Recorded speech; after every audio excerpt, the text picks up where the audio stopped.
Ça commence. Ouais, alors la question c'est, est-ce qu'il y a des points qu'on a appris la dernière fois, c'était il y a 2 semaines, est-ce qu'il y a quelque chose qui vous a interpellé, quelque chose qui vous a touché? Moi, le fait de malgré nous, oui. Moi, ça m'a touché énormément ce truc-là. Ah, toi aussi? Ouais, mais moi je pense qu'il y a ici, franchement, enfin, je sais pas si je veux te raconter quelque chose c'est hors du texte, hein, mais c'est mes impressions personnelles et je sais pas quoi en faire avec parce que je sais pas si c'est trop révolutionnaire comme idée, si c'est absolument pas shoot, je sais pas. Alors, quand tu dis quelque chose qui est que la voda de Dorashvi, que de ramener la Shrina ici-bas, que c'est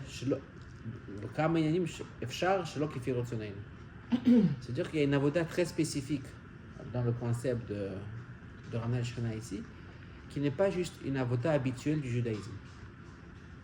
C'est-à-dire que quelqu'un, mettons, qui était là avec Abraham Avinu, avec Yitzhak, enfin, figurativement parlant, c'est-à-dire qui a ramené la Shrina d'un ciel à un autre, alors lui, il est à l'aise avec le judaïsme. Mais dès qu'on ramène au Dorashvi, il n'est plus à l'aise. Qui n'est plus à l'aise? Cette personne-là qui a fait ramener la Shrina d'un ciel à un autre, quand il faut la ramener Baaretz, il dit au Rabbi, le Kamenim, Efshar, Shelo Kifir Rotzonenu. Tout à coup, c'est possible que ce n'est pas comme je le veux. C'est-à-dire que si j'ai un concept que je veux, disons, je veux servir Dieu. Je vais chez Abraham Avinu, il me dit, ouais, viens, on va ramener le bon Dieu du 7e ciel. Je dis, oh, d'accord, j'ai compris. Ouais, je suis bien. Après, tu viens chez Yitzhak, viens, on ramène le bon Dieu du 6e ciel. Ouais, tout va bien. Et dès qu'on vient chez mon cher rabbin, il dit, viens, on ramène le bon Dieu Baaretz. C'est pas évident. Pourquoi? Cette étape-là d'ici, elle est. Hein?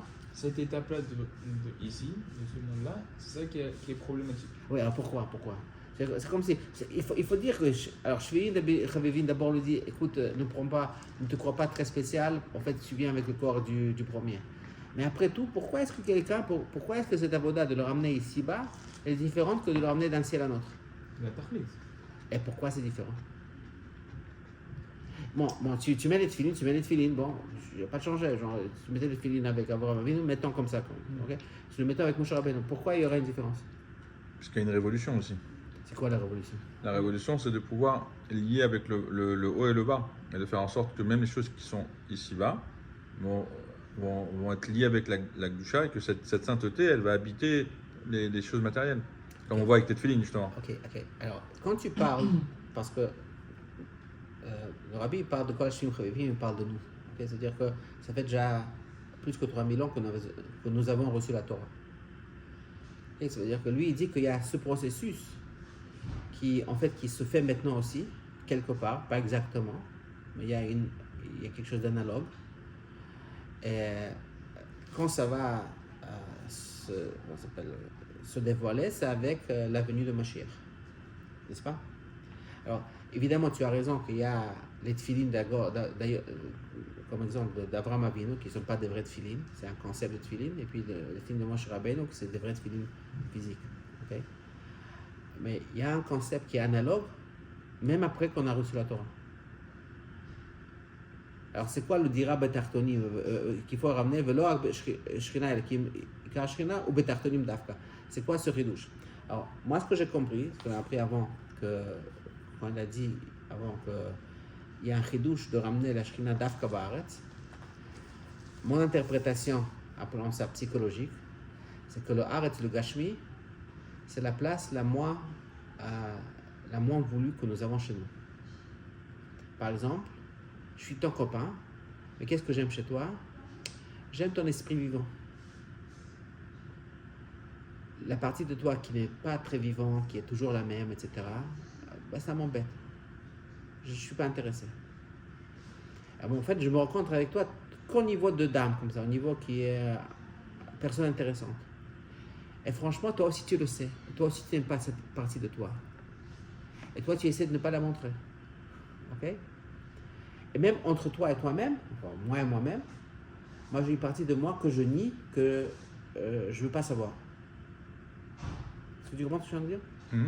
Alors, quand on dit Kadosh Baruch Hu dit non, moi je veux d'Afka Bolam Hazeh Agashmi, il dit non, non, non, cette partie que toi tu ne veux pas savoir, moi je suis là-bas. Hachem qui dit ça. Oui. Maintenant tu peux comprendre. Pour quelqu'un qui a l'habitude de voir le Kadosh Baruch Hu qui préfère le ciel, il faut juste le descendre d'un ciel à un autre. Ok? Moi je veux bien cette avoda parce qu'on reste avec le concept qu'il y a juste une partie de moi qui est rattachée au Kadosh Baruch Hu. Une autre partie, elle est gênée, elle n'a pas voulu. Mais de se dire que Kadosh Baruch Hu, il me veut dans mon entier, ça c'est très compliqué. Je comprends ce que tu veux dire. De toute façon, oui, je suis d'accord que ça revient à ça. Moi j'étais une fois à une vada de Mechantrim. Et c'était des Mechantrim, au moins 10 ans d'expérience. 10, 15 ans, 20 ans, il y avait des Mechantrim qui étaient des Mechantrim sur le Mechantrim, genre. Et ils leur ont amené quelqu'un c'était un Yoatz Chinuchi. Il voulait leur dire une certaine base, appelons ça psychologique. Il a dit que pour travailler avec un enfant, bien avec qui que ce soit, il faut l'accepter tel qu'il est. On appelle ça en terme psychologique, c'est avoir un rapport positif inconditionnel. Alors, d'abord, c'était, bien que c'est la base première de la psychologie, rapport client-thérapeute, pour tous ces méchantrim, c'était comme de quoi tu parles. Évidemment, puisqu'on vient avec les valeurs de la Torah, alors on juge la personne, et on le juge constamment, et on ne va pas simplement l'accepter comme il est. Évidemment, moi je veux de toi que tu te conduis d'une certaine façon, et sinon, non, tu ne peux pas accepter. Okay? Pour eux, c'était... Alors bon, le gars essayait de leur expliquer comment ça affecte. Alors ils ont compris, tu veux dire qu'en faisant ça, l'enfant va te suivre mieux. C'est un kunz. C'est un conte, ok, c'est juste Non, une astuce. comme ça, eux, ils veulent dire que c'est une astuce. Une astuce pour te faire faire quelque chose. Waouh, c'est la seule façon comment ils ont pu le gérer. Mais l'accepter que non, c'est comment ça s'appelle, c'est birthright, c'est ton droit de naissance. C'est ce qui tu es. Okay? Et c'est la vérité. Et c'est pour ça que, puisque moi je vais avoir une relation avec toi, la première chose, c'est ce que je veux en fait de toi. C'est te ramener vers cette sécurité que tu es ce que tu es. Okay? Pour eux, c'était un chidouche incroyable. Tu peux bien imaginer, alors, si c'est ça ce qu'on appelle de dira batartoni, Kadosh Baruch Hu, en fait, il est avec moi dans tous mes aspects. Okay? Maintenant, Kadosh Baruch Hu, il peut avoir, comment on appelle ça, ses avis.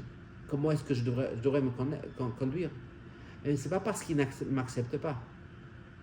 En fait, on a appris ça dans le côté Torah. C'est quoi le chidouche de Matan Torah? C'est que Kadosh Baruch Hu, il a démontré sa volonté dans l'Otirtzach. Il parle avec quelqu'un qui veut tuer, il lui dit ne tue pas. Ok? Tu comprends? C'est-à-dire que nous on pense que bon, c'est qui va avoir relation avec Kadosh Baruch Hu? C'est quelqu'un qui est un mensch déjà. Non, on va parler devant Dieu. Même le tueur. Non. On a l'impression, avant le Matan Torah, c'est-à-dire la Torah d'Avraham Avinu. Là, on montre par le Matan Torah que même le tueur, il a une relation. C'est-à-dire que Kadosh Baruch Hu est avec toi comme tu es. Il aimait sa volonté avec toi comme tu es. C'est pas qu'il y a un prérequis. Une fois que tu as passé ce prérequis, maintenant tu vas parler au mon Dieu. Non, il n'y a aucun prérequis. Okay? La volonté est en toi comme tu es. Ça, c'est allusionné, enfin, plus qu'allusionné, c'est clair dans le Hayam Yam qui dit que même le voleur, il prie à Kadosh Baruch Hu. On voit que oui. Bon, là-bas, il donne un exemple, tu peux dire même un exemple négatif. C'est-à-dire que, bon, d'un voleur aussi, tu peux apprendre. Okay? Non, mais il prie à Kadosh Baruch Hu, c'est-à-dire qu'il a un lien avec Kadosh Baruch Hu. Même lui qui... Ok, d'accord. Alors là-bas, on décrit ça comme quelqu'un qui a un lien, mais un lien qui n'est pas pnimi, quoi, ok? Il y a une histoire comme ça, je ne sais pas si je l'ai raconté cette histoire, qu'il y avait dites-moi si je l'ai raconté, parce que je ne vois pas, qu'il y avait un groupe de chassidim dans une ville, au temps du Tzemach Tzedek, et à l'époque, il y avait beaucoup de friction avec les misnagdim, alors les chassidim ne devaient pas faire des choses folles, quoi, pour ne pas créer des frictions inutiles. Et un des gars qui aimait venir au Hitvadiyot de chassidim, C'était un gars qui était un adultère connu. Quelqu'un qui faisait l'adultère. Niouf. Nous. Ok. Bon, il avait un mauvais chien comme ça, je ne sais pas qui c'était. Alors les Chassidim, bon, il y a un gars comme ça qui vient avec eux, qu'est-ce que les Mesnagdim vont dire? C'est qui les Chassidim? Regardez ce gars qui ça va faire une mauvaise réputation. Alors ils ont dit, peut-être on l'éloigne. Avant qu'ils ont fait ça, ils ont écrit au Tzemach Tzedek. Alors Tzemach Tzedek leur a répondu que quand il est assis avec vous, il fait la Hitfadout, il ne fait pas l'adultère. Akadosh Baruch Hu, il a grand plaisir d'un juif qui ne fait pas une Avera. Et c'est pour ça que vous voulez... Encore une fois. Moi, je le vois comme un entier qui est là. Je ne le vois pas juste... Lui, il le voit, non. Akadosh Baruch Hu, il est avec l'adultère. Ok. Et bon, c'est un adultère, c'est une Avera et tout ce que tu veux. Mais quand il ne fait pas l'Avera, Akadosh Baruch Hu, il a grand plaisir parce qu'il est avec lui. C'est-à-dire que c'est l'acceptation que Akadosh Baruch Hu, il l'a avec moi, même dans la partie que moi-même, je nie, j'aime pas, je déteste, j'ai honte. Alors, c'est comme ça que je comprends l'idée de Shelo Bertzonenu. Et c'est ça la voda de Rashvi. Encore, une fois que je commence, Gimel Tammuz, le Hayom Yom de Gimel Tammuz, bon, Hayom Yom, c'est que le Admor Amarash dit que la tchouva, qu'un juif, quand il soupire, c'est une tchouva, même s'il soupire d'une raison gashmi. Ok, d'accord, merci Rabbi Marash, tu me dis qu'il y a un niveau de tchouva comme ça, je m'imagine que c'est un niveau qui est très petit, bon, quelqu'un qui on va trouver que dans le soupir il y a un petit peu de tchouva. Merci Rabbi Marash. C'est quoi l'application pratique? À mon avis, aucune. Ok. Maintenant, j'ouvre un mamar du Rabbi, je ne me rappelle pas maintenant lequel. Le Rabbi, il est en train de parler là-bas comment on est là déjà vers la venue du Mashiach, c'est un mamar Muguer. Et il dit, il faut faire tchouva avant Mashiach. Bah oui, on fait tchouva d'après les paroles du Rabbi Marash, que quand un soupir d'un juif, c'est une tchouva. Attends. Alors Rabbi, tu as mal utilisé ce concept. Moi, je m'imagine, tu vas dans la Torah, qu'il faut la chouf, la chaîne, en Israël nigalim ale betchouva.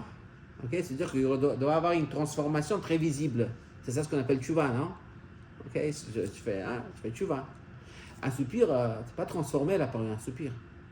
Merci le Rebbe Marash que tu as trouvé que dans le soupir, il y a aussi une étincelle dans la tchouva. Ok. En plus, ce n'est pas un truc pratique. Qu'est-ce que je fais avec ça, les soupirs? On a toujours soupiré. Et c'est pour ça que c'est pas compréhensible. Le Rabbi dit que maintenant, parce qu'on soupire, avec le Rebbe Marash qui a dit ça, c'est ça la tchouva qu'on devait avoir avant Mashiach. Mais quoi, il y a 3000 ans, ils n'ont pas soupiré? Comment? Qu'est-ce qu'il y a de nouveau ici, Jean? Ça n'a aucun sens. Pour moi, c'est un genre... Il n'y a pas de sens. Alors maintenant, on va dire qu'un soupir... Il y a 2000 ans, ils n'ont pas fait de soupir, là, juste avant la destruction du Torah. C'est le soupir de la 7e génération, je peux parler. Attends. Alors, c'est quoi?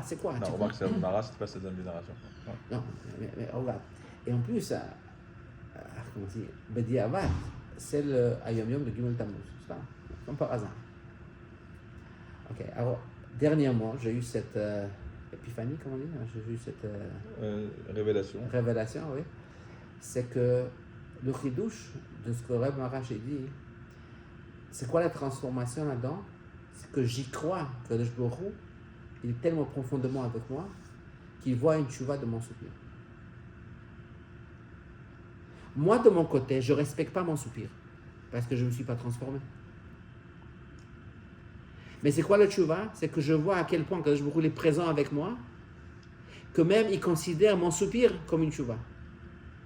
Et ça, c'est très possible qu'il y a 200 ans, il n'avait pas les moyens de voir que c'est ça le point. C'est-à-dire qu'il n'aurait aucunement respecté un soupir comme une tchouva. Et s'il aurait dit comme ça, c'était juste un petit bord de dire du bien sur les juifs. Mais c'est quoi la vraie tchouva? C'est d'y croire vraiment que Kadosh Baruch Hu, il accepte mon soupir comme une tchouva. Et ça, c'est une transformation. C'est-à-dire que j'accepte à quel point Kadosh Baruch Hu, il est présent dans tous mes aspects. Même si des aspects que moi-même, je ne respecte pas. Parce que moi, je ne respecte pas une tchouva où il n'y a pas de transformation. Ça ne veut rien dire pour moi. Mais Direk Maradi a dit une chose un peu qui ressemble à ça. C'est quoi?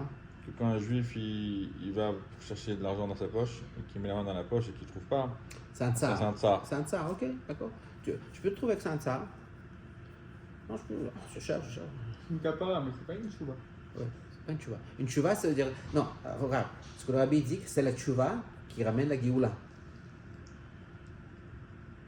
Genre, quand c'est marqué dans la Torah, même quand vous serez dans le pays de vos ennemis, après vous allez faire tchouva, ah, c'est un soupir. Ah, de ça qu'on parlait. Tout ce temps-là, on parlait du soupir. Hein. Moi, je pensais que les juifs feraient tchouva, puis, tu vois, ce serait un changement national. Il y aura un grand mouvement de tchouva, par exemple. Le rabbi, il a dit, c'est écrit quelque part dans un Mamar Yunara, qu'on peut voir un exemple de Kab Shofar Gadol Cherotenu. C'est ce qui est arrivé après la guerre de 6 jours, qu'il y avait un mouvement de tchouva qui a commencé en Union soviétique. Les gens, ils ont commencé à être inspirés comme ça, on ne sait pas d'où c'est venu. Okay, mais c'était une vraie tchouva, c'était des juifs qui ont commencé à faire Torah Mitzvot, c'était pas un soupir. Alors, c'est quoi le changement? C'est quoi le changement de Dor HaShvi? C'est quand je comprends, je vois que Kadosh Baruch Hu, il est avec moi.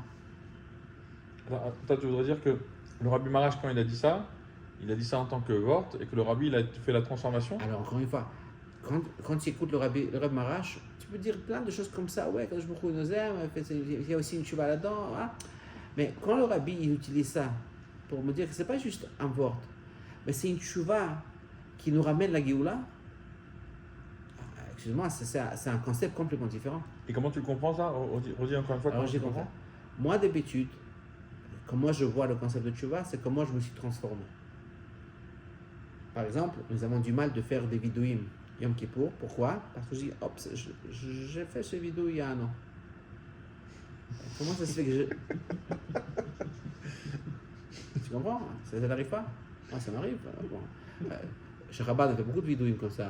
Shacharit, Mincha, Moi, je me rappelle quand j'ai commencé à faire le Nusach Chabad, et puis je fais Hacham le Bagad, je suis pas un sérieux, bon, Hacham et puis je vois le Rosh Shiva là, à Montréal. Ah bon, c'est juste un Nusach, tu vois. Mais si tu penses, on a fait ces péchés, quoi. Alors, tu reviens le prochain Kippour, c'est-à-dire que quelque part, nous avons cette tendance de ne pas nous respecter. Si je fais une tchouva, je dis que je me roule culpa mia, je fais un truc, c'est-à-dire que l'année prochaine, je suis différent. Ça ne m'arrive plus. Mais qu'est-ce que c'est le Nusach qui te dit? Ah, ok, mon vieux, ouais, tu as fait ça, l'année prochaine, tu vas le refaire, n'est-ce pas? Tu comprends? On refait le même. L'Admor Azaken dit que je me roule, il est solaire et sauf permis. Tu dis ça à chaque tefila, tu dis Slach là, non? Ouais, tu fais tchouva, et il te pardonne. Après, tu refais. Tu pardonnes encore une fois. Je te demande du pardon. Ok, alors l'idée, c'est que moi, je respecte chez moi, comme on dit avant, je respecte le rakia. Je respecte l'aspect de moi qui est vivant, qui se transforme. Je ne respecte pas la place en moi qui est esthétique, qui est la même, qui est ce qu'on appelle physique. Et le concept de ce, comment ça s'appelle, du soupir, c'est pas le fait que je me suis transformé, mais c'est le fait que Kadosh Baruch Hu est avec moi, il est là en train d'apprécier mon soupir. Et c'est ça le changement. Le changement ne s'est pas fait parce que moi je suis devenu plus froum, mais parce que j'ai réalisé à quel point Kadosh Baruch Hu est avec moi. Et c'est ça qui est essentiellement transformateur. Alors, dans ce Likuté Torah, c'est Beshash Egdimo, là-bas il parle du Matan Torah. D'abord, il commence à parler de l'Otirtzach, que le ratson de Kadosh Baruch Hu est ici-bas. Il continue, et ça ramène le juif à accomplir le vrai l'Otirtzach. C'est quoi le vrai l'Otirtzach? Qu'on n'est pas, il n'y a pas de chauffeur d'âme à Adam, la Adam, que tu prends l'énergie de Adam de Gdusha et tu le mets dans Adam de Blial. C'est-à-dire que tu ne transfères pas l'énergie de la Gdusha au Sitra. Maintenant, on a commencé avec l'Otirtzach Kipshuto, quelqu'un qui veut tuer, on lui dit non, mais il réalise que Kadosh Baruch Hu il est avec lui là-bas, et ça ramène la personne de devenir, comme on dit, un Beinoni qui ne va jamais aller de l'autre côté. Quel rapport entre ces deux niveaux? Pourquoi il y a... Mais quel rapport entre ces deux niveaux? Pourquoi est-ce que l'un ramène l'autre? t'as une proximité avec Dieu qui te... Voilà, si je réalise à quel point elle est avec moi, ok, alors après, si je m'habitue à ce concept-là, je ne veux plus le lâcher. Alors moi, je ne veux pas Sitra Acha. Tu te rappelles, Schneur, il a demandé la dernière fois, Tania, il me dit, c'est comme ça. Si tu commences avec l'idée-là, on t'a dit qu'il ne faut pas, alors moi, il ne faut pas, mais moi, je veux, ça ne me dérange pas. Pourquoi? Parce que je n'ai jamais en fait vécu la proximité. C'est quoi le vrai machloket nefesh elokit et nefesh bahamit? Nefesh elokit dit, mais le bon Dieu, il t'aime, il est toujours présent, tu n'es jamais nifrad. C'est la vérité. Même quand je pêche, je suis avec lui. Je pêche, je fais un péché. Quand je fais un péché, je suis avec lui. Alors le nefesh bahamit dit, ah, t'es nifrad. C'est-à-dire que tout ce que je fais, c'est puisque je suis nifrad, alors j'ai besoin de vivre une vie comme ça avec des compensations. Et t'es oui nifrad ou t'es pas nifrad? Mais le concept ici, c'est que... Dans le Tanya de ces derniers temps, Dafka, il te dit, avec le rebelle que quand tu... Oui, mais l'attitude, c'est pas le fait lui-même, c'est comme ça. Que si je reconnais à quel point nous, on perçoit constamment la relation avec Hakadosh Baruch Hu comme conditionnelle. Okay? Que conditionnelle. Puisqu'elle est que conditionnelle, alors on dit, ben, tu vas être un bon garçon, tu vas avoir ça, sinon on va te jeter. Alors, la vérité est, qu'est-ce que ça veut dire que mon rêve de Kashrut, il est coupé? Comme il dit là-bas aussi que le Gabé Kadosh Baruch Hu, c'est pas vrai, c'est juste la Vera et le Mafrida, Benechem, le Ben Lokechem. C'est pas le bon Dieu qui est séparé de vous, c'est nous qui sommes séparés de bon Dieu. C'est-à-dire que moi, une fois que je fais une Avera, j'ai du mal à y croire que Kadosh Baruch Hu est avec moi. J'ai du mal à voir la perspective de mon Nefesh Lokit qui me dit que tu n'es jamais séparé. Une personne qui aurait, entre guillemets, une sorte de conscience qui dit que même dans la faute, il est attaché à Koyoru, il serait attaché à Koyoru, Oui. et donc le travail y tiendrait? Oui. Ce serait par lui-même. Mais s'il a ça vraiment, il ne faudrait pas. S'il a cette proximité. Et c'est ça ce qu'on dit, que de l'Otirtzach, tu vas emmener à l'Otirtzach. S'il a une vraie conscience, vraiment que Dieu est avec lui et que truc et machin. Non, mais s'il voit que c'est quelque part, il voit que l'acte ne dérange pas le lien qu'il a avec Kadosh Baruch Hu. Oui, Ça ne dérange pas de faire un acte qui est contraire, parce que ça ne dérange pas mon lien avec Dieu. Alors c'est pas juste un concept mental. Parce que ça va déranger. Ça va déranger. Il y aura quelque chose qui va perdre. Par exemple, ce que le rabbi dit vis-à-vis du bitachon. C'est quoi le chita du chassidisme vis-à-vis du bitachon? Pourquoi est-ce que bitachon ça aide? Alors il dit, c'est quoi la raison? Parce que bitzchut et bitachon, Kadosh Baruch Hu t'aide. Il ramène là-bas que même un rachat qui a bitachon, Kadosh Baruch Hu ne peut pas le punir. Et pour le punir, on lui enlève le bitachon. Mais comment il peut avoir le bitachon s'il est rachat? Ouais, mais imagine-toi que c'est un rachat qui a du bitachon. Crois que tu peux? Non. Rachat, ça veut dire Non, quoi? parce qu'on en revient à ce que tu as dit tout à l'heure. Ça veut dire, dans ce cas-là, si jamais il sait qu'il a cette promotion avec Kadosh Baruch Hu, il va pas quelqu'un qui a voter. un bitachon, qu'il sait que Hachem il va lui donner que des bonnes choses, qu'il est potar d'Hachem. Il y a quelqu'un qui a une proximité et qui est tellement conscient dans son cerveau et qui sent il est marguiche qu'il n'a pas envie de voter. Moi, c'est comme ça que je vois la vie. Non, alors rachat, il ne veut pas le rachat, il fait mal.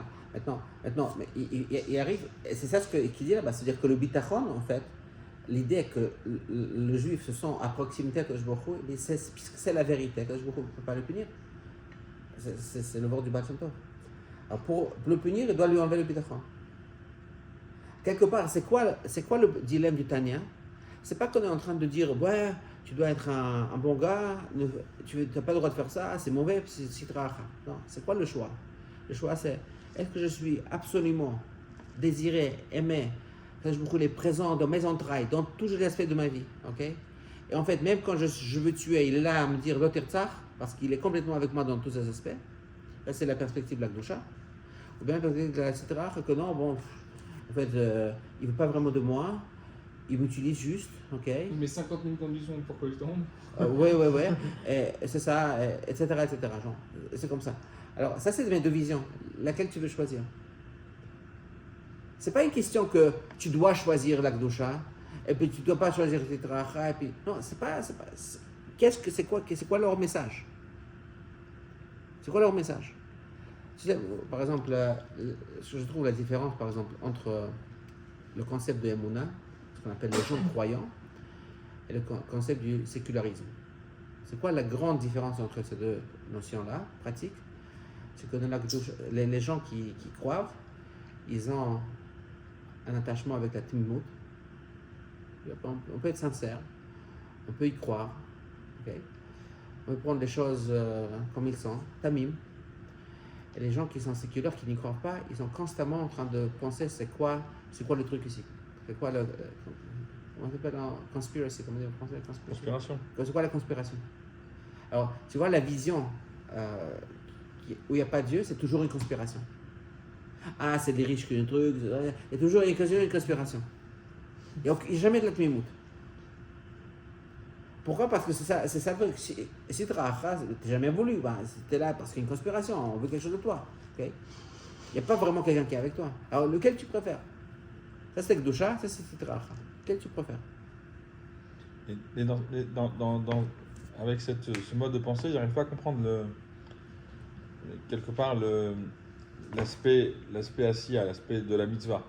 La mitzvah, elle est là pour te rattacher avec Kadosh Baruch Hu. Donc, toi, tu dis quoi? Tu dis non, même si tu fous, tu es quand même attaché à Kadosh Baruch Hu. Dans ce cas-là, quoi même faire la mitzvah? Alors, toi, tu dis oui, la mitzvah, c'est ce que Kadosh Baruch Hu, il veut. Hein? Je vais dévoiler. J'ai pas besoin de dévoiler, puisque je suis avec Kadosh Baruch Hu, bon an, mal an, que je préserve un criminel ou un tzaddik. C'est comme dans tout, c'est comme quand on te dit qu'il y a une. Alors ça, ce que tu viens de dire, c'est la question que tout le monde pose. Et moi aussi, je peux poser cette question. Okay? Mais c'est ça ce qui est le chidouche que la Torah dit, qu'une fois que tu comprends que je peux rouler avec toi dans le tirtzach, ça va te ramener vers le tirtzach, c'est-à-dire que tu vas devenir un tzaddik. C'est-à-dire que c'est pas que tu vas rester là-bas et dire ah, il est genre, tu vois, je suis allé te faire doute, je ne veux pas faire d'adultère, bon, ça va, je beaucoup il a du nara demain. Non, c'est fini. Si je comprends, si on commence à valoriser la connexion, alors je ne veux pas tomber dans un point où je n'ai pas de connexion. Moi, je veux faire une mitzvah, je veux investir dans cette connexion, je veux investir dans plus de connexion. Mais si moi, je ne valorise pas la connexion, alors moi, je veux juste être laissé... Non, mais pourquoi valoriser la connexion? Et pourquoi tu fais que la connexion, quelque part, elle dépend toi, d'un côté, ça ne dépend pas, mais des actions. Mais de l'autre côté, il faut quand même faire les bonnes actions. Mais pourquoi? Moi, je valorise cette connexion. Est-ce que cette connexion, elle est pure, même si que je préserve, je fais des avérotes? En quoi ça dérange la connexion? Mais parce que toi, tu ne vas pas le vivre, la connexion. Toi, je ne peux pas vivre la connexion si jamais je fais des mises. Parce que puisqu'il y a une autre option, puisque toi, tu as un gouffre qui n'y croit pas, toi, tu as un aspect de toi qui va toujours tourner les choses, qui va toujours dire, il n'est pas vraiment avec moi. C'est toi-même qui vas tomber là-bas.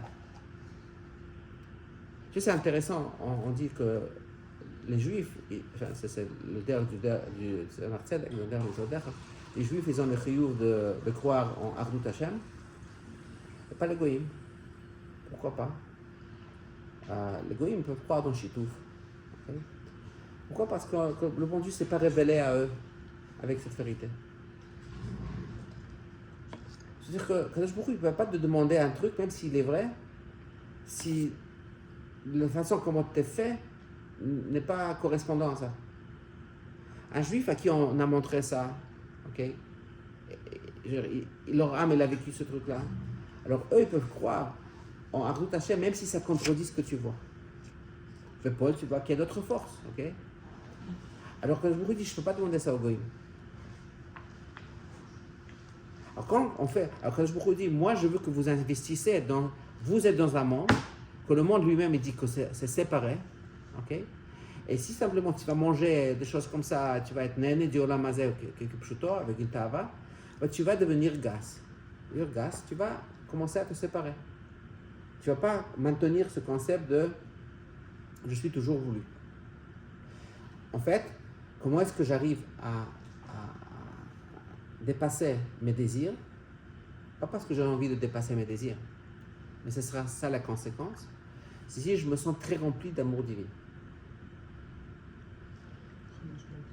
Okay? Par exemple, j'ai envie de manger un truc. Pourquoi? Parce que je sens ce manque. Mais si je me sens rempli, ça va, tu me donner, je peux manger. Merci. Mais je passe. Pourquoi? C'est comme dit Hillel dans où c'est. L'igmol chesed imalouva.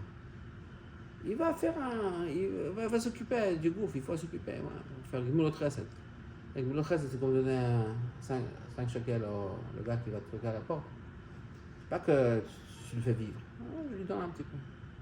Parce que je suis bien, tout va bien. Il faut le faire bon. Combien ça me prend de tête, 5 shekels?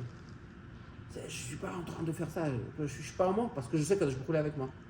Il y a le rabbi, il parle du bitachon. Dans une lettre, il dit à quelqu'un, il tseher bedato, que comme s'il y a un melech hadir, un grand roi, et toi tu habites à côté, et tu es le grand ohev du melech, et tout ce qu'il pense ce melech, c'est ech la'ativ lo. Comment te faire du bien? Ah, léatif. Okay. Alors, moi, comment je me sens dans ma sensation, dans mon corps, il n'y a personne qui pense à moi. Si quelqu'un a pensé à moi, c'est il y a une conspiration. Ouais. Il y a toujours quelque chose au niveau de moi. Alors, ça, c'est mon naturel du gouffre. C'est quoi la vérité dans laquelle je veux m'investir? Je veux investir en faisant les mitzvot. Et la vérité, que c'est un melech hadir. Si par exemple, imagine-toi que tu as un grand copain, je sais pas moi, très très très riche, ok? Et chaque jour, mais disons quelques fois par jour, ils disent comment est-ce qu'il va Mendel? Je veux dire le nom de Mendel. Ah, c'est ce qui manque. Je pense. Il y a un tsevet pour s'occuper de vous occuper de Mendel. Comment toi tu te sentirais si tu as un problème, tu sais, bon, ce gars-là qui est avec moi. Bah, tu te sens bien toujours. Tu te sens toujours bien, n'est-ce pas? Ouais. En sécurité. En sécurité. Ça, c'est la vérité. Comment tu te sens, Paul? Comment on fait pas? Comment tu te sens vraiment? La vérité. Et ça, c'est un machal. Il dit c'est juste un machal humain, ok? C'est-à-dire que c'est beaucoup plus que ça. Alors, comment est-ce que ça nous prend pour vivre cette vérité de connexion dans notre monde où on n'est pas comme ça? Alors ici, on doit faire des mitzvot, etc. Pour nous amener à ça. Pour ramener à ça.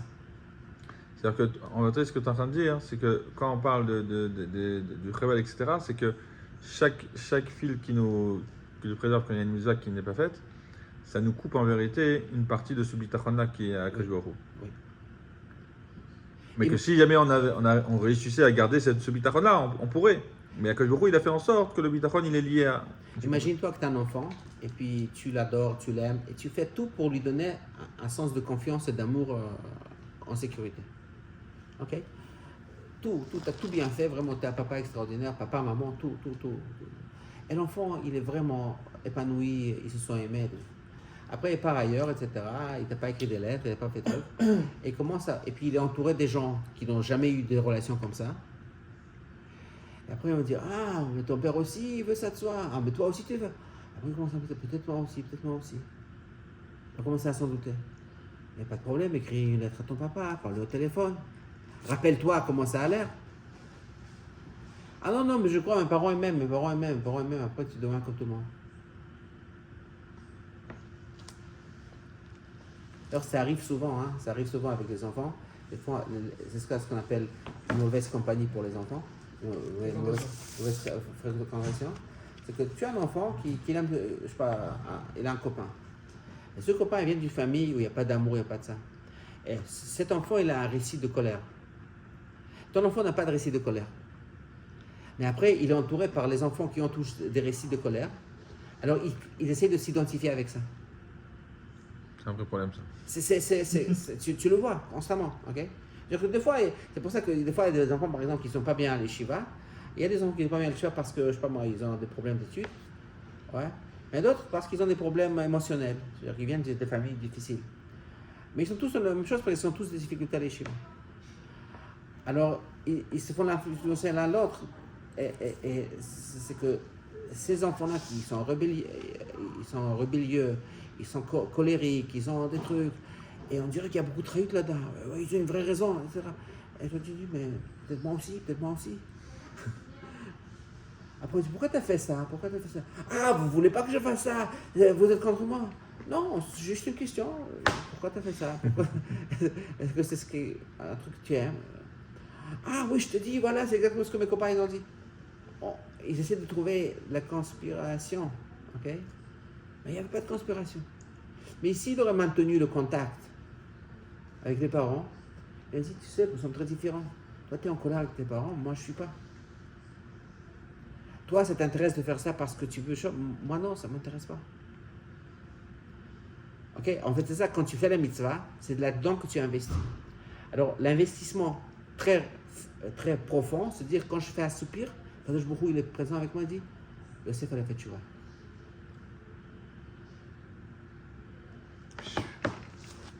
Maintenant, regarde maintenant, continue.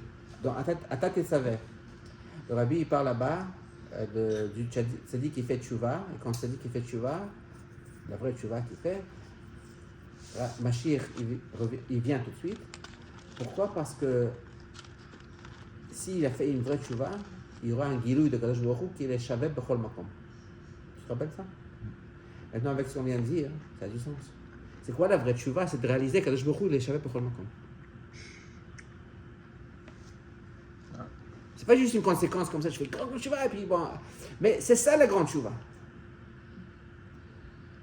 Nous, d'habitude, comment est-ce qu'on sert bon Dieu? Que le jour où il veut juste une partie de moi. Là-bas, il est bien avec moi. Là, il m'aime bien là-bas, mais là-bas, il m'aime pas. Avec le il t'aime partout. Il t'aime partout. Et c'est ça ce que l'Admor Ezaken dit, c'est Dafka ça qui va me ramener à devenir le Benoni, quoi. Pas refouler, mais accepter. Accepter. C'est un petit peu ça aussi que le rabbi dit dans la Sirah de l'Echlecha, qui dit que même quand un juif il faute, en vérité, c'est aussi une aliyah. Que la faute fait partie aussi de la. C'est l'aliyah qui vient après. Ouais. De la qui vient après. Mais ça, c'est un peu moins. Pourquoi? Parce que dire, en fait, la Yerida, c'est une Yerida, mais puisqu'il y a un but de l'aliyah. Mais ici, de dire que le Shbochou, il est avec toi dans la Yerida aussi. Je regarde David Amelach, il a fauté, Nathan il vient chez lui, et comme c'est marqué dans le Nach, la faute c'était une grande faute. Échetiche, meurtre, je sais pas. Bon, on va dire que c'est pas vraiment ce qui est arrivé comme ça, mais c'est comme ça que le Navi veut nous décrire la situation. Nathan il vient avec un machal extraordinaire vers David. Une fois que David réalise ça, il dit Khatati Lachem. Qu'est-ce qui est arrivé après? Nathan il dit Kadosh Baruch Hu t'a pardonné.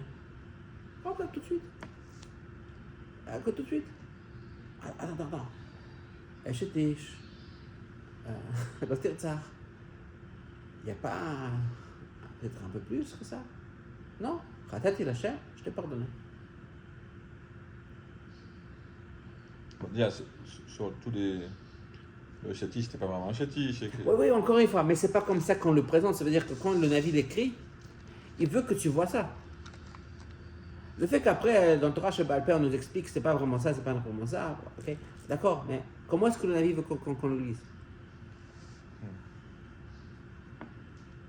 Tu sais, le nar qu'on dit, le Ishayahu, qu'on dit, l'Ishayahu Nundalet, qu'on lit durant les Ta'aniot, sur quoi est-ce que ce passage qu'il a écrit? Il dit, vous allez faire tchouva, moi je vais vous pardonner. Vous allez poser la question, mais comment est-ce que tu peux pardonner? T'inquiète pas, moi je ne pense pas comme toi tu penses. C'est ça la réponse, c'est ça le passage. C'est ça le chat. Et on le lit durant, comment ça s'appelle, le Tzom. Je dis, mais quoi? Il fait tchouva. Il dit, quoi? Tu vas me pardonner? Oui, mais comment tu peux me pardonner? Parce que moi, je ne suis pas comme toi, tu penses. Moi, je suis pas.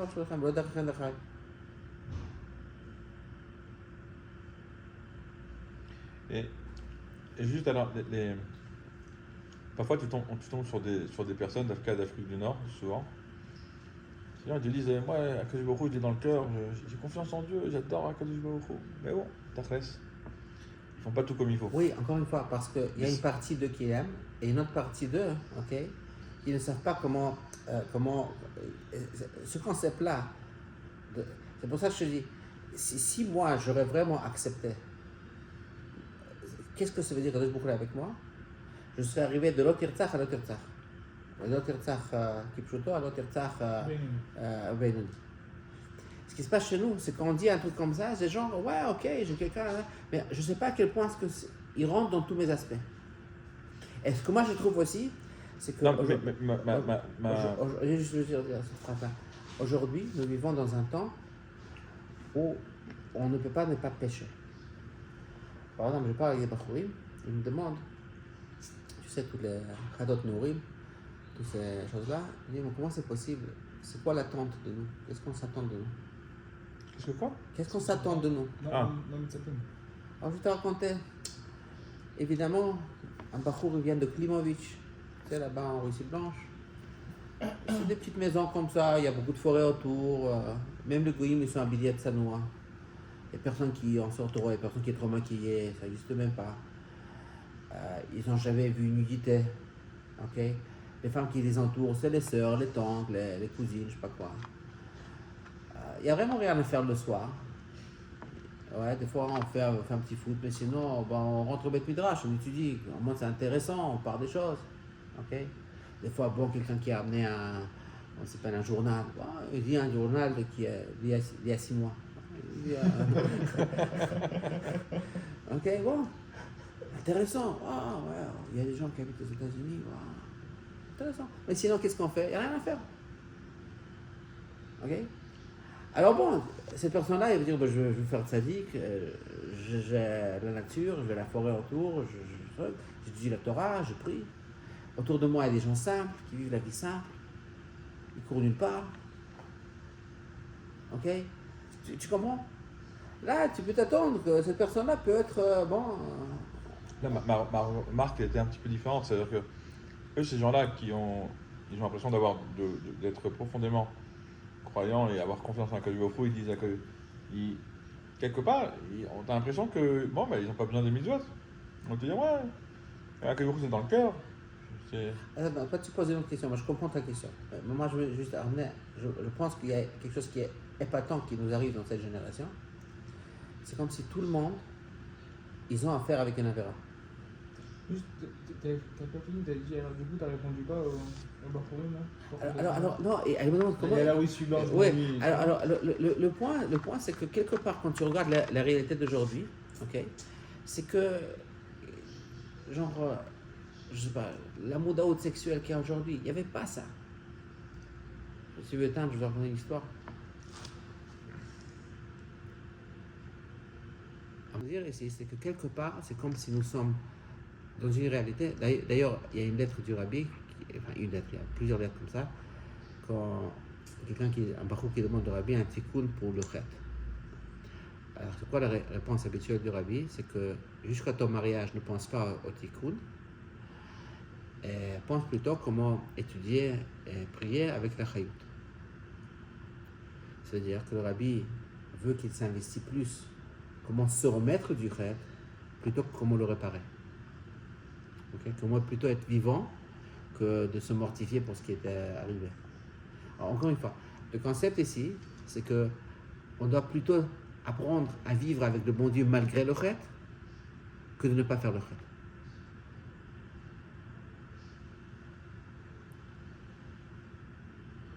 Non, ça c'est clair. Mais tu comprends? C'est quelque part toute cette notion-là de ce là c'est ça, enfin, à mon avis, c'est ça. Moi non, je veux bien travailler avec Avraham Avinu, ramener le bon Dieu du 7e ciel au 6e ciel. Là, on est au ciel, on pas de la terre. Si je vois David qui vient à l'Yeshiva, David, écoute. D'abord, est-ce que tu as tous les niveaux? Tu es déjà un Benoni? Bon, écoute, tu peux rentrer. Bon, au moins un mensch, tu vois, un mensch. Ton Baro, là, viens. On va avoir des conditions. Je pensais à ça justement, Tofok Ouais. Baro. Non, il y a des conditions, tu peux pas simplement. Moi, j'aime bien ce judaïsme.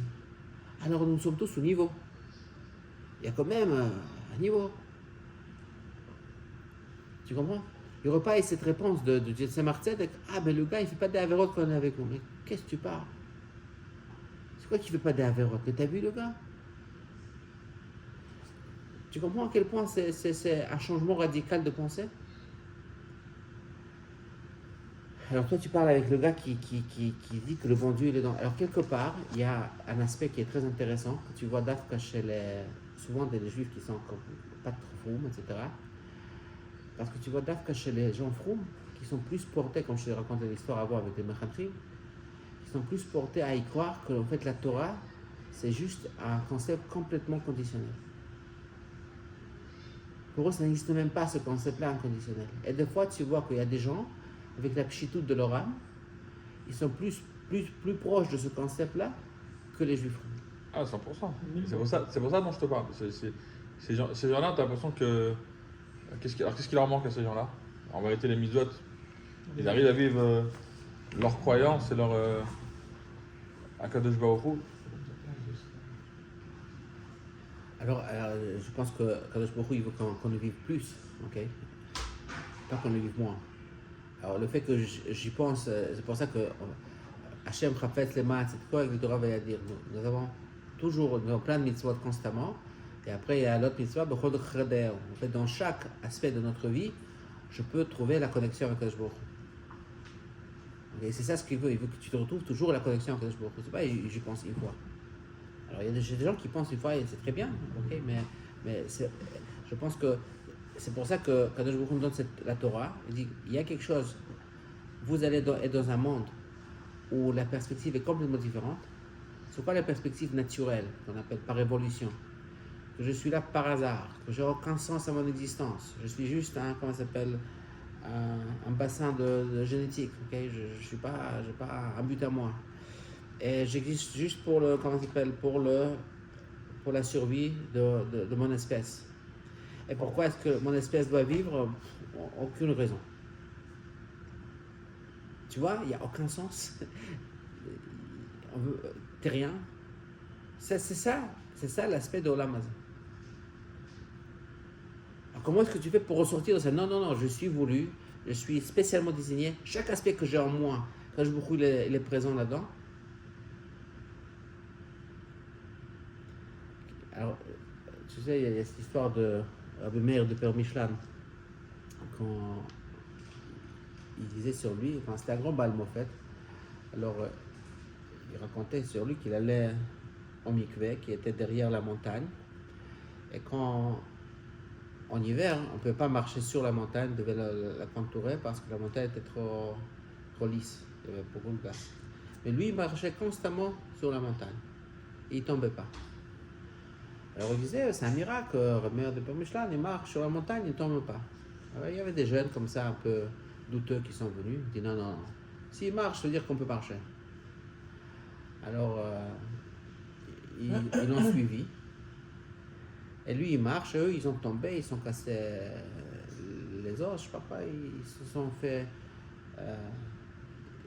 ils se sont fait mal. Alors après, ils sont venus chez lui pour lui demander comment lui il va. Comment lui il arrive à marcher comme ça et ne pas tomber. Alors là, il leur a répondu, et ça c'est devenu une réponse qui est connue chez Chabad. C'est une histoire que le Rebbe Rachab a racontée.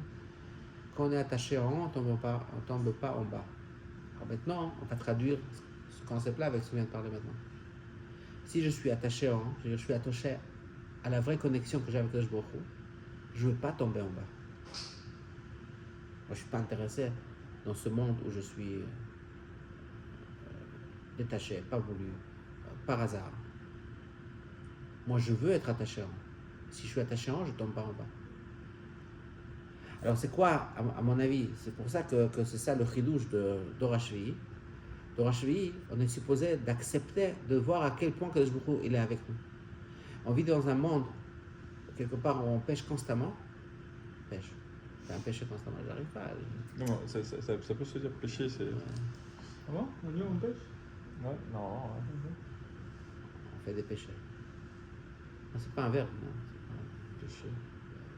Ok, alors, ce qui se passe, c'est que, et malgré tout, c'est quoi la tchouva? C'est de voir que Kadosh Baruch Hu est avec moi dans toutes les situations.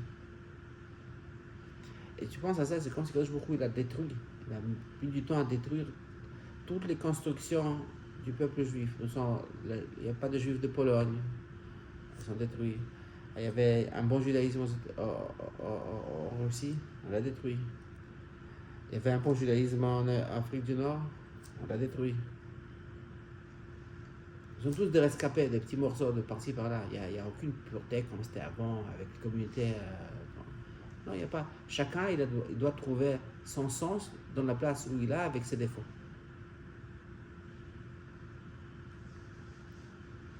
Qu'est-ce que vous pensez? C'est ça pour moi, ce qui est écrit ici. C'est pour ça pour moi, cette avoda, comme David l'a dit, de Afilu Shelo Kirtoneinu.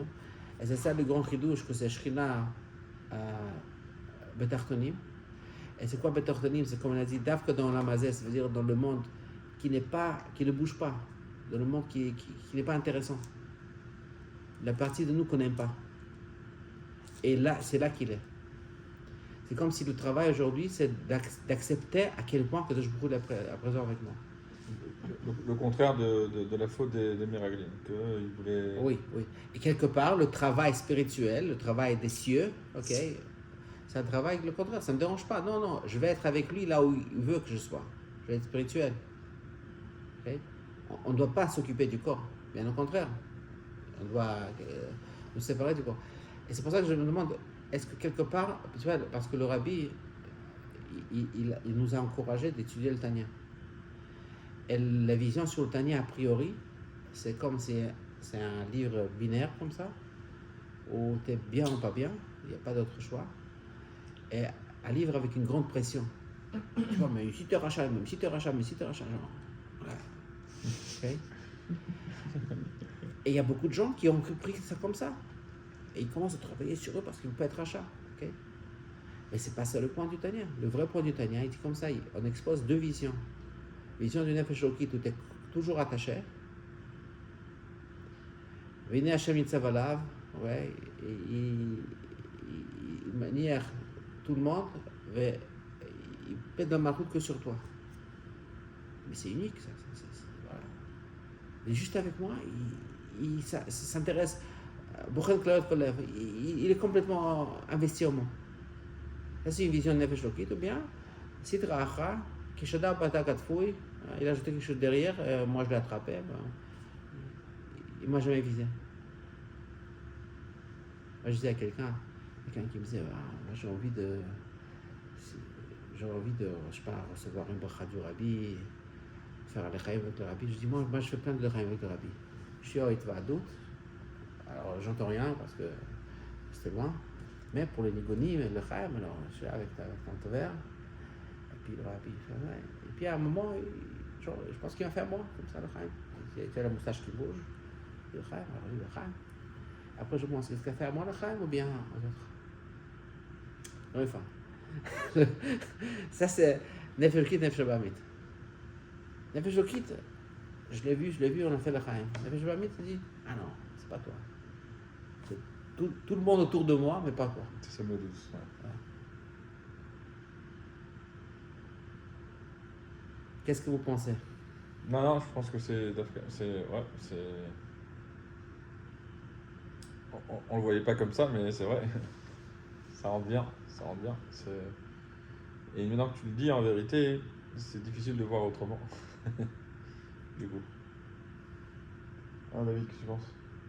Non. J'avais un peu compris le même truc la semaine dernière. Oui, on a parlé de ça déjà. Oui, parce on que développe. parce que je l'ai revu à la Hidvadut. C'est ça. Moi, je parle des choses, je ne parle pas tout la même chose. Non, à la Hidvadut, on a développé aussi sur Ben. Ah. Mais là ça vient en pratique parce que. Et je crois que c'est un travail plus dur d'accepter.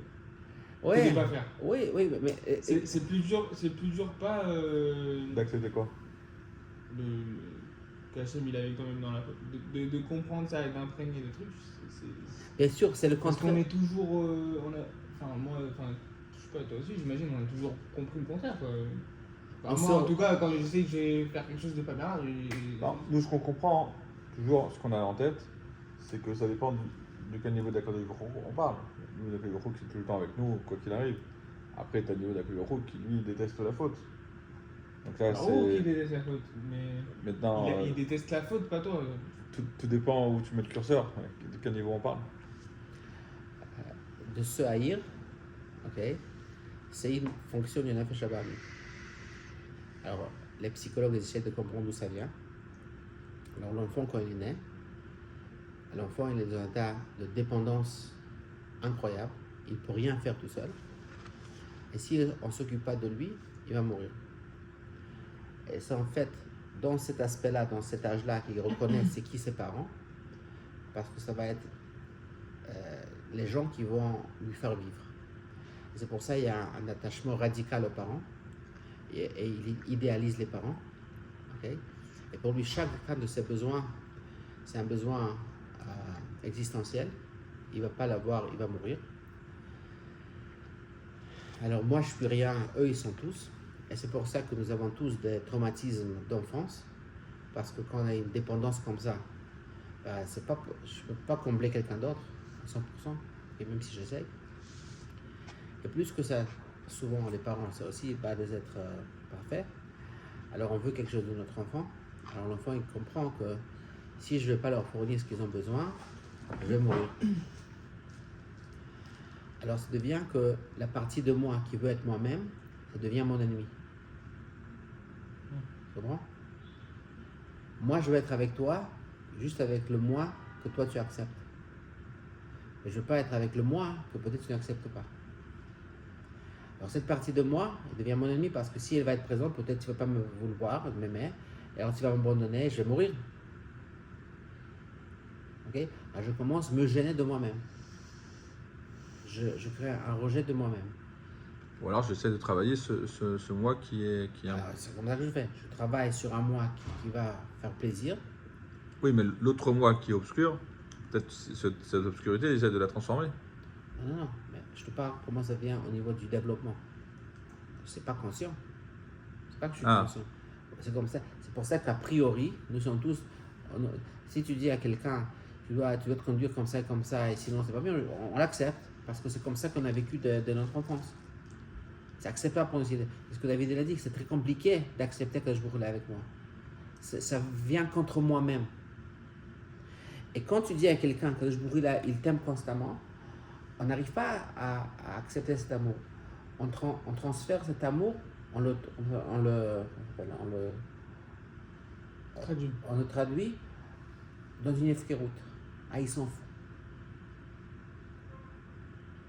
Tu comprends? J'arrive pas à y croire que tu es vraiment avec moi. Mais tu me dis, ah non, il m'aime, à se dire qu'il s'en fout. Pourquoi ça veut dire qu'il s'en fout? Pourquoi? Parce que je n'arrive pas à accepter qu'il est vraiment avec moi.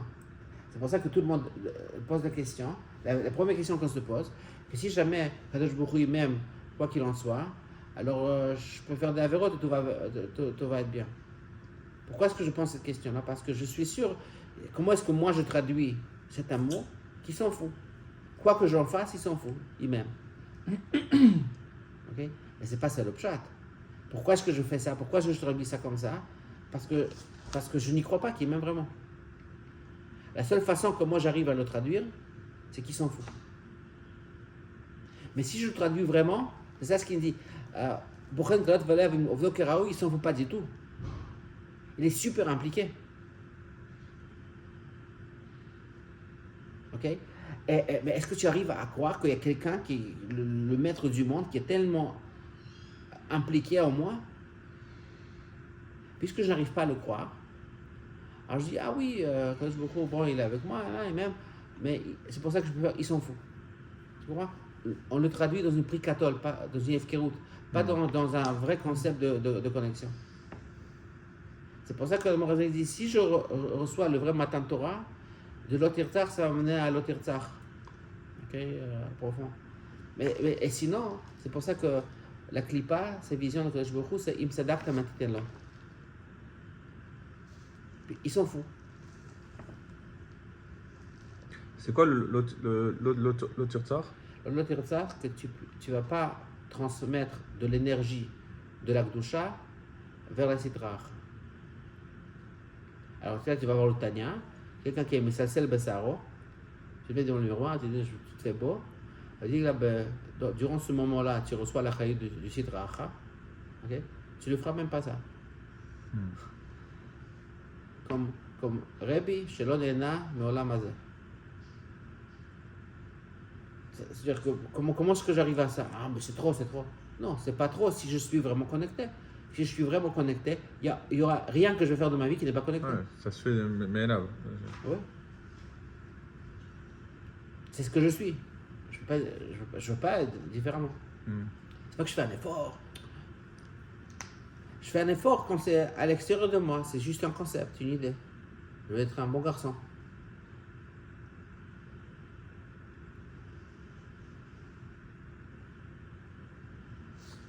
C'est comme ça que si on ne comprend pas ce concept-là, on apprend le Tanya, alors le Tanya va se faire interpréter par mon côté d'adaptation. C'est-à-dire que ça va être encore pire. Ah, maintenant tu me dis que mon papa, il demande de moi encore plus que ça. Ce que j'ai fait jusqu'à maintenant, ça ne suffisait pas. Et en fait, dans chaque petite chose que je fais, il me juge là-bas. Ah ouais, je savais pas. C'est vrai, moi il le traduit comme ça, le Tania. Ah oui? Je le traduisais comme ça. Quand on m'a dit tu vas prendre du Tania, ça va être des phrases de Mouna, j'allais me pendre après. Tu manges un gâteau, c'est écrit Boutaka vert. Tu manges un truc, t'as envie de mourir, t'as compris? Mais c'est ça. C'est ce que je veux dire. Si on ne comprend pas cette notion-là, c'est un livre horrible. mais mec, c'est vrai, je te promets. Et chez lui, pareil, ma femme, elle est traumatisée du Tania. Le Tania, hein? Traumatisée. Ouais. Et bien, comment tu l'interprètes le Tania alors? Du coup, Tu veux que je te dise. Mais d'abord, on en parlait un petit peu maintenant. Moi, je pense que la première question, c'est quoi le Benoni? Il y a là-bas, je peux fermer le livre, on est un peu dedans. Je pense que il y a plusieurs points essentiels de l'Tania. La première question, c'est qui le Benoni? Alors, à première vision, on a l'impression que le Benoni, c'est un homme parfait.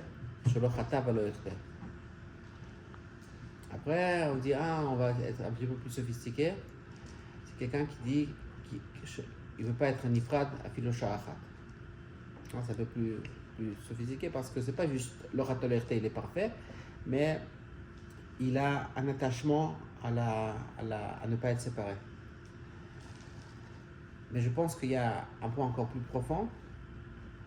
C'est une personne qui commence avec lui-même, avec le concept que je veux être le plus authentique que je peux. Je peux être le plus moi que je peux.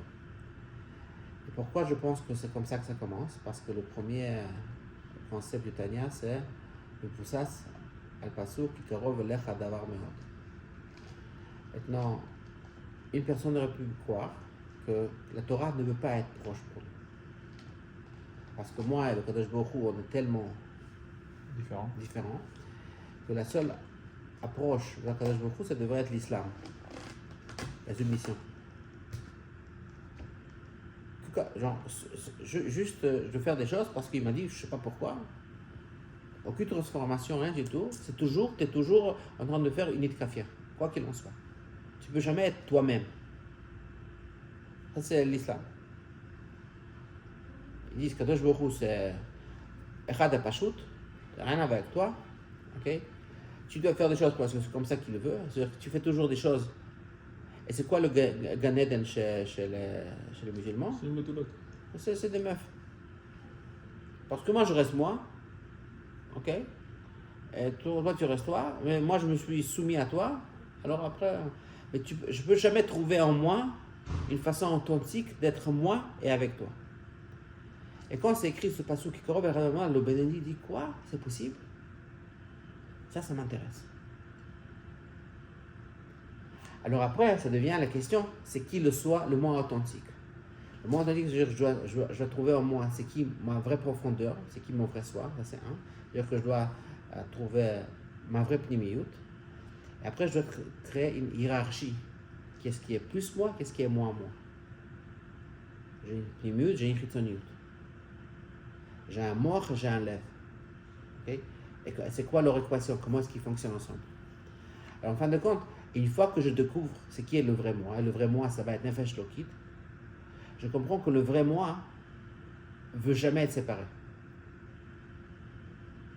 Et c'est pour ça qu'il y a tout le monde qui pose la question, Shelo Chatav Velo Echtet, ça veut dire que je vais devenir Benoni puisque j'ai déjà fauté. Ah non, pense ça différemment.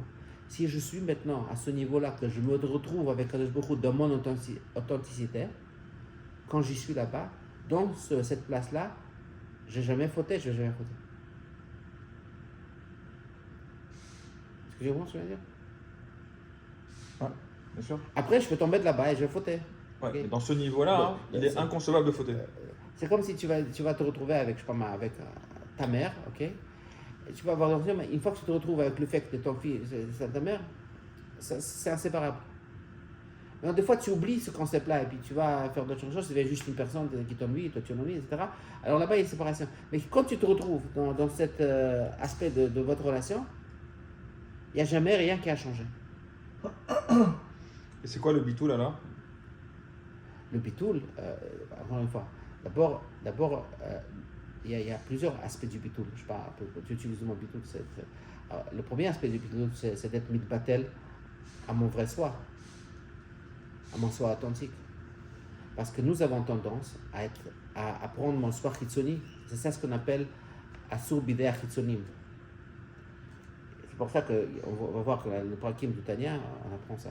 C'est que quand tu fais une avera, c'est pour ça que le problème du Benoni, c'est pas que si il fait une avera, c'est que Kadosh Baruch Hu le pardonne. Kadosh Baruch Hu te pardonne, il n'y a pas de problème. Hachem Islach, il n'y a pas de problème.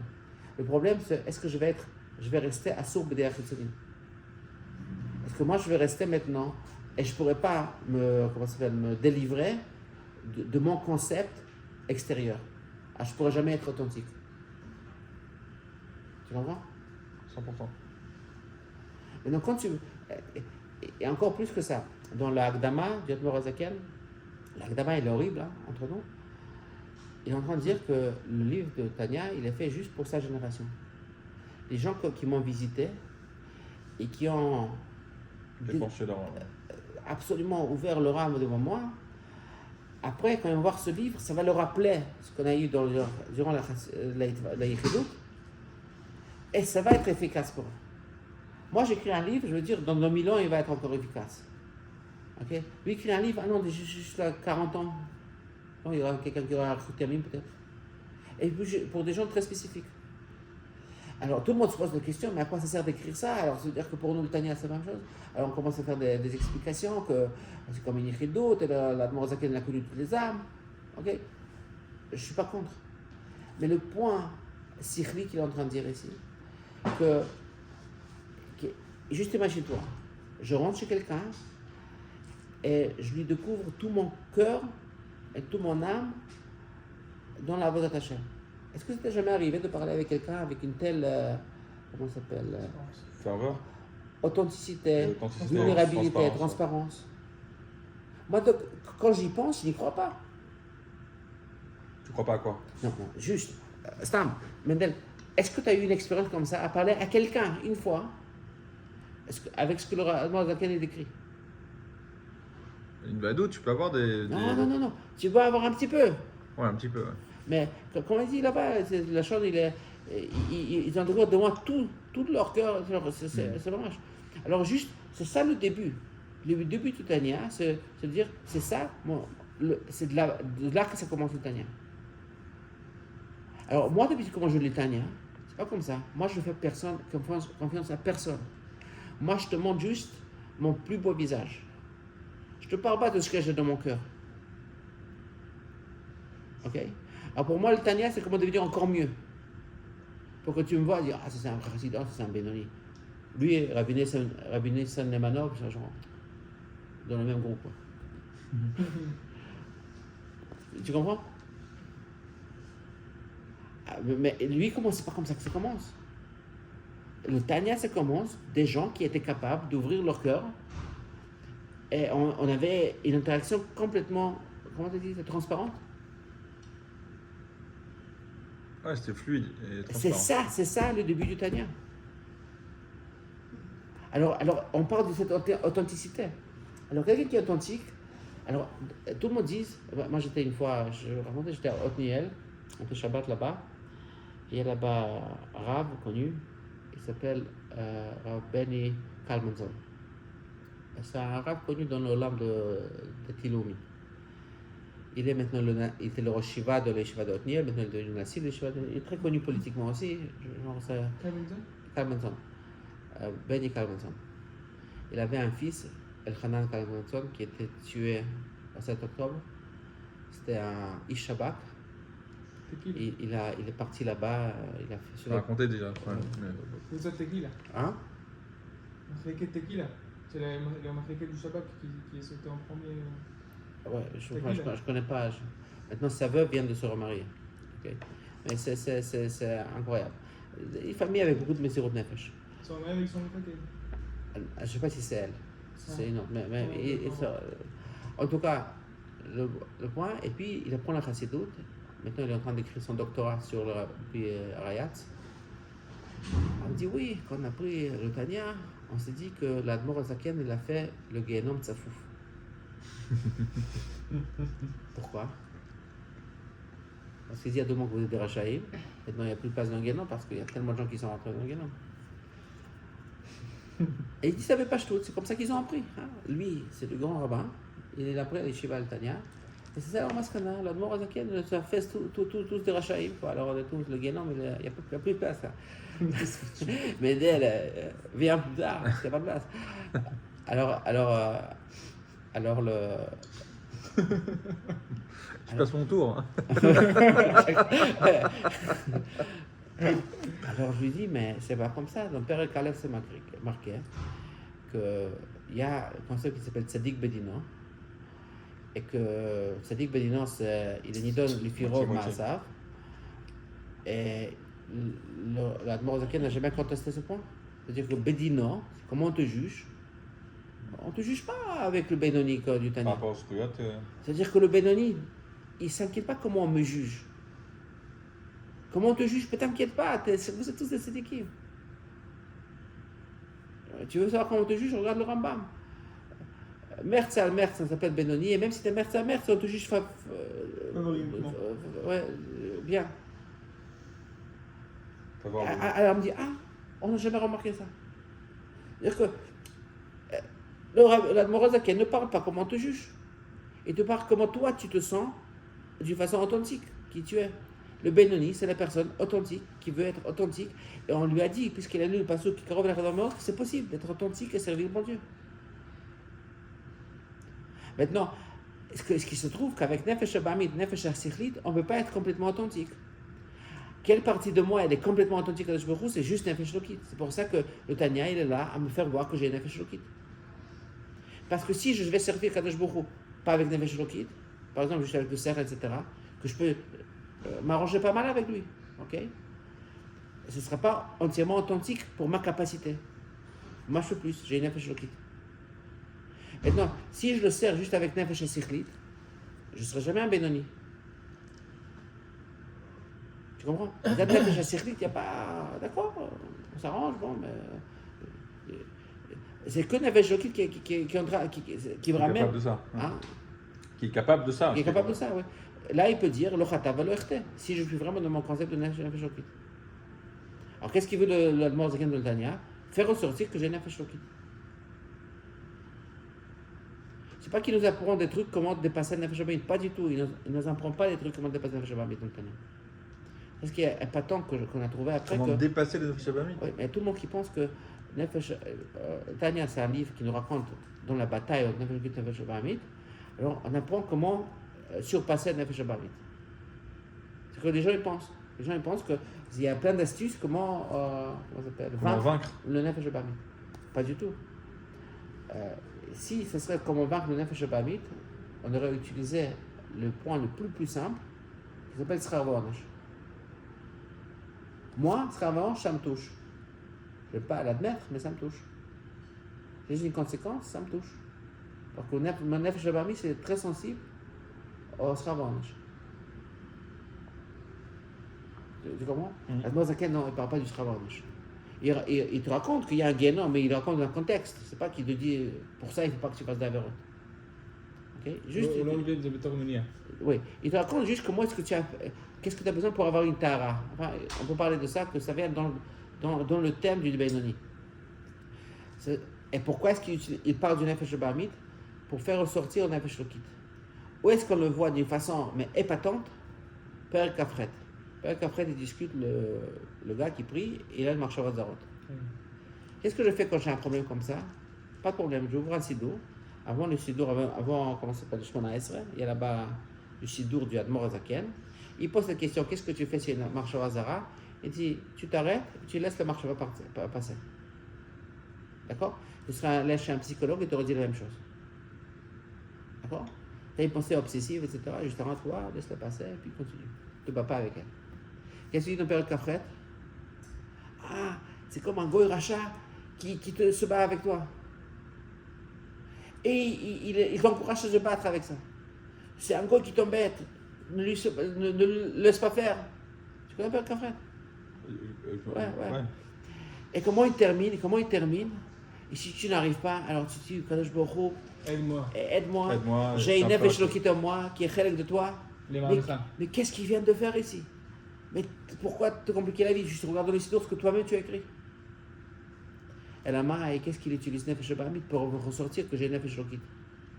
Moi, quand je prie, j'ai pas l'impression que j'ai mon nefesh lokit qui prie. Ah non, mais c'est moi qui prie. Moi, elle dit, tu vois, tu as une marche à Vazaret, c'est pourquoi? Parce qu'une partie de toi qui voit en toi nefesh lokit. Utilise ça pour voir que tu as nefesh lokit. Et même si tu ne vas pas combattre la marche à Vazaret, tu ne vas pas réussir, qu'est-ce que tu vas dire?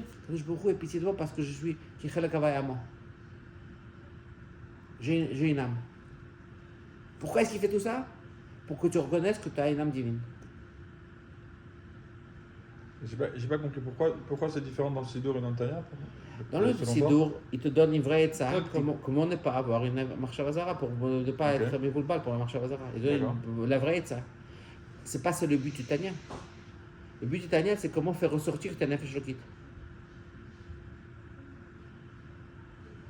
Par exemple, tu peux parler du fait comment est-ce qu'on se bat contre l'antisémitisme. Tu peux avoir deux choses.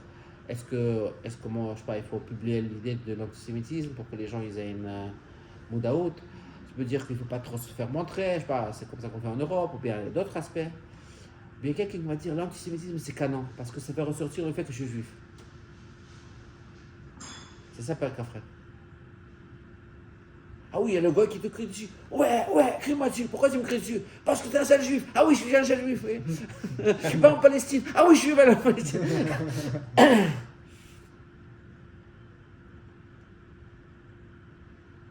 Ah, tu vois en moi un juif, tu vois que je suis juif. Ah oui, tu es un seul juif. Ah oui, tu vois que je suis un juif. Ça te réveille encore. Ouais. Et après, tu cries à Kadosh Baruch Hu en disant aie pitié de moi. Je suis juif. Ah bon, je suis juif?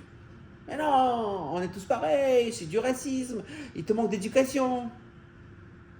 On est les mêmes choses, on est juste des êtres humains. Non. T'es juif. Répète-moi s'il te plaît encore une fois.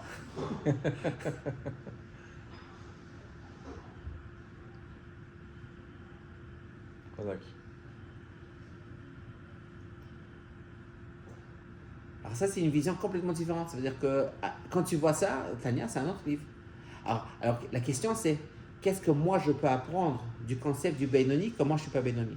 Je ne parle pas du Benoni final, qui ne fait pas d'avérote. Mais la personne qui veut être authentique, au point qu'il est à la recherche du vrai soi. Alors moi, qui n'ai pas comme ça, quand j'apprends sur un gars comme ça m'enseigne quelque chose en moi aussi. Ça me donne la permission de penser dans cette direction.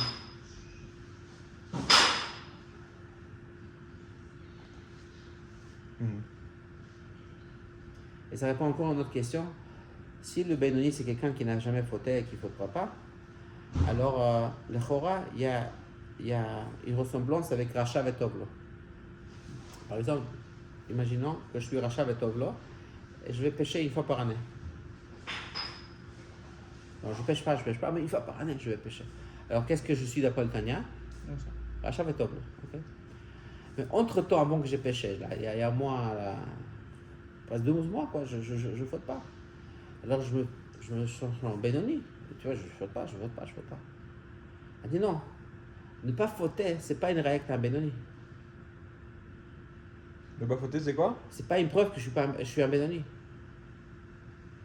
Parce que ça dépend pourquoi je ne faute pas. Tu comprends? Le point du Tanya, c'est que je ne faute pas que je suis un Benoni parce que je suis authentiquement connecté avec Kadosh Baruch Hu, parce que c'est vraiment ce que je suis.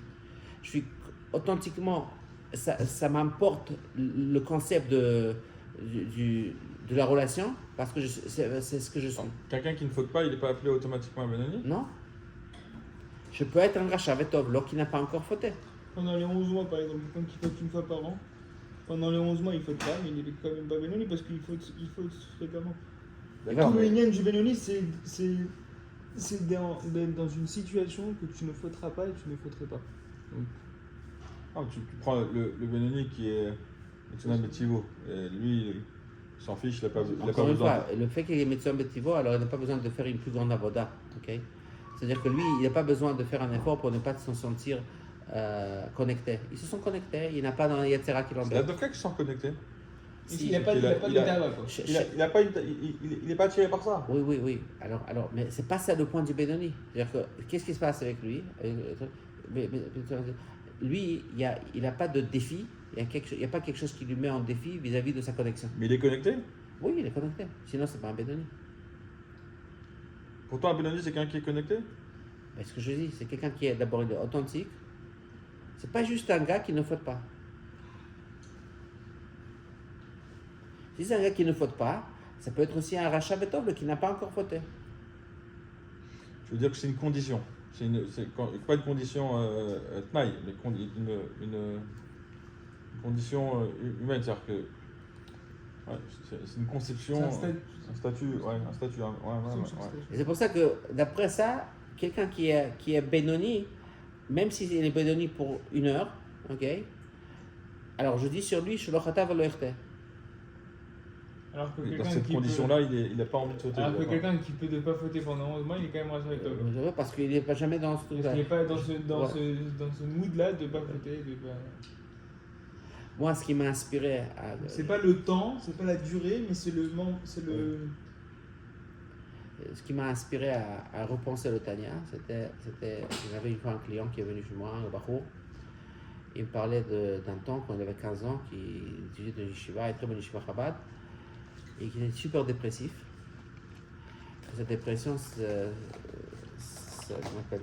s'exprimait à travers une religiosité intense. Toujours en train d'étudier, toujours en train de faire. Et puis il me dit, comme ça, quand il me raconte cette période, il me dit, j'étais à Benoni. Alors moi je l'écoute et je dis, mais il y a quelque chose qui veulent pas, cloche. dépressif, c'est pas possible. Le gars il me raconte comment il est dépressif, comment il est malade. Après il dit, j'étais Benoni. Et quelque part j'accepte ça. Ah oui, t'es Benoni. Alors est-ce que c'est ça ce que l'Admor Azaken veut qu'on devienne? On devient des dépressifs comme ça intenses qui vont jamais se frotter. C'est là que j'ai compris que On est à côté. je suis à côté.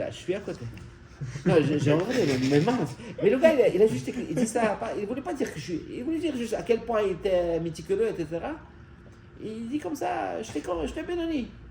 C'est pas qu'il voulait dire je suis au niveau, tu vois. Et t'acceptes. Et moi j'écoute ça, je dis, ah oui, t'es Benoni. Donc Benoni, ça veut dire dépressif. Dépressif. C'est plus t'es malade, plus t'es Benoni. Le problème, c'est que je suis pas malade, je suis pas assez malade, je suis un petit peu genre joyeux.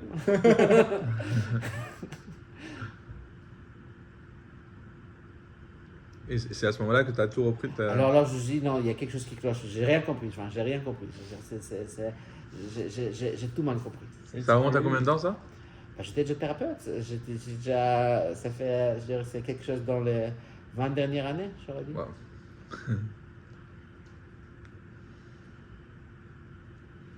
Mais je me rappelle jusqu'à maintenant, ce garçon, il me dit ça. Et j'étais comme ça, mince.